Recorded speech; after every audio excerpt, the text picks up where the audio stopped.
Alors, il y a juste une chose aussi que je souhaitais rajouter par rapport aux plateformes. Les trois que je vous ai cités, vous pouvez vous en servir, il n'y a pas de problème. C'est des plateformes qui sont quand même assez grosses, assez sûres.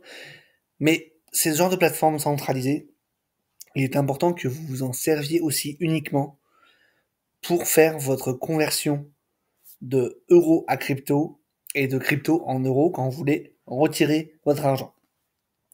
Si vous commencez à avoir des sommes qui sont assez conséquentes, qui sont investies en crypto, alors on parle pas de 500 euros, hein, mais je sais pas, à partir du moment où vous commencez à avoir 5 000, 10 000 ou plus investis en crypto, il est très important que vous ne laissiez pas ces fonds sur ces plateformes, quelles qu'elles soient. Même Binance, même Kraken, même Coinbase, n'importe lesquelles.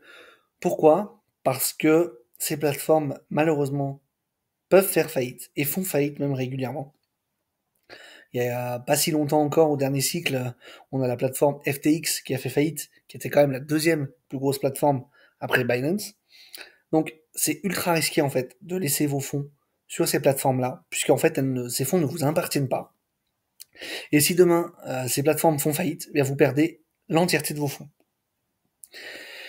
Donc il faut savoir qu'aujourd'hui il existe en crypto-monnaie des dispositifs qu'on appelle des cold wallets, qui sont en fait qui fonctionnent un petit peu en fait comme des clés USB, par exemple Ledger ou Trezor. Vous pourrez regarder sur internet si jamais ça vous intéresse, et qui en fait vous permettent de stocker vos crypto-monnaies donc directement sur la blockchain, mais vous êtes le seul à pouvoir y avoir accès.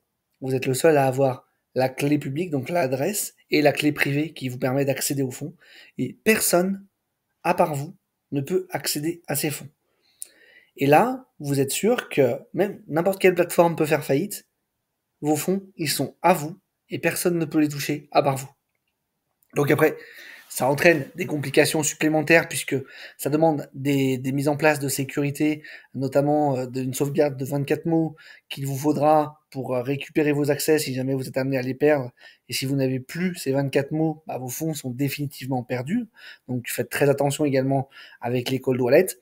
Mais à partir du moment où vous avez plusieurs milliers d'euros en crypto-monnaie, il est indispensable de vous procurer ce type d'appareil, hein. Ça coûte ouais, entre 100 et 200 balles pour une Ledger.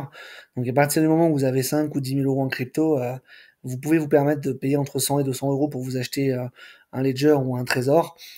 Et il est vraiment primordial que vous stockiez vos crypto-monnaies là-dessus et que vous ne laissiez rien sur les plateformes, puisque vraiment vos fonds ne vous appartiennent pas. Et si demain, vous ne pouvez pas savoir comment les entreprises sont gérées, et si demain ces entreprises font faillite, vous perdez l'intégralité de vos fonds et vous n'aurez aucun moyen et aucun recours pour les récupérer. Donc faites très très attention également à ça et ne soyez pas radin en vous disant ouais merde, une ledger ça coûte cher, c'est 150 balles, je préfère les investir plutôt que prendre 150 balles pour acheter une ledger et stocker mes cryptos.